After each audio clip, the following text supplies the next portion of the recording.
નમસ્કાર, આપ જોઈ રહ્યા છો સ્પાર્ક ટુડે ન્યૂઝ। વડોદરામાં આજે તમામ મતદાન મથકો ઉપર લાંબી કતારો લાગી છે। મતદાન કરવા માટે તમામ મતદારો પહોંચી રહ્યા છે। ત્યારે ડભોઈના ધારાસભ્ય શ્રી શૈલેષ મહેતા સુખધામ 4 રસ્તા શ્રીરંગ વિદ્યાલય વાઘોડે રોડ ખાતે તેમના પરિવાર સાથે તેઓ પહોંચ્યા હતા અને તેમના દ્વારા મતદાન કરવામાં આવ્યું હતું। લોકશાહીનું પર્વ આજે ગુજરાતમાં લોકો ખૂબ ઉત્સાહપૂર્વક ઉજવી રહ્યા છે।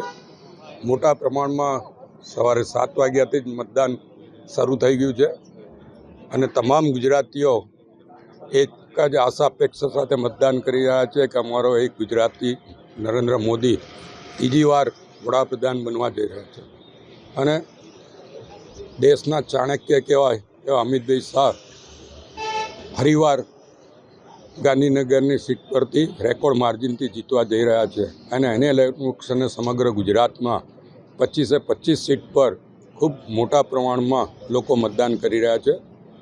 સુરતની એક સીટ બિનહરીફ જીત્યા છે, ત્યારે 26 સીટો ત્રીજી વાર ભારતીય જનતા પક્ષ મોટા માર્જિનથી જીતવાનું છે। આપ જોઈ રહ્યા છો તેમ આજે 7મી મે અને એ આપણી લોકશાહીનો સૌથી મોટો ઉત્સવ છે અને ખાસ કરીને યુવા મતદારોમાં જે આજે ઉત્સાહ છે તે જોઈને જરૂરથી લાગે છે કે વડોદરા અને છોટાઉદેપુર લોકસભાનું આ વખતે 80% સુધી મતદાન જરૂરથી પહોંચશે અને યુવાનોને મતદાન કરવાની જાગૃતિ છે, એનું ઇમ્પોર્ટન્સની સમજ છે અને એ લોકો જરૂરથી કરવા આવશે। ઉપરથી સરકારે જાહેર રજા જાહેર કરી છે, તેનાથી મતદાન વધુને વધુ વધી રહ્યું છે। યુવાનો વડીલોને પણ મદદ કરી રહ્યા છે અને સવારે 7 વાગ્યાથી બધા બૂથ પર મોટી લાઈનો છે, એ જોઈને ઘણી ખુશી થાય છે અને વધુમાં વધુ મતદાન થાય એવી સર્વે નાગરિકોને અપીલ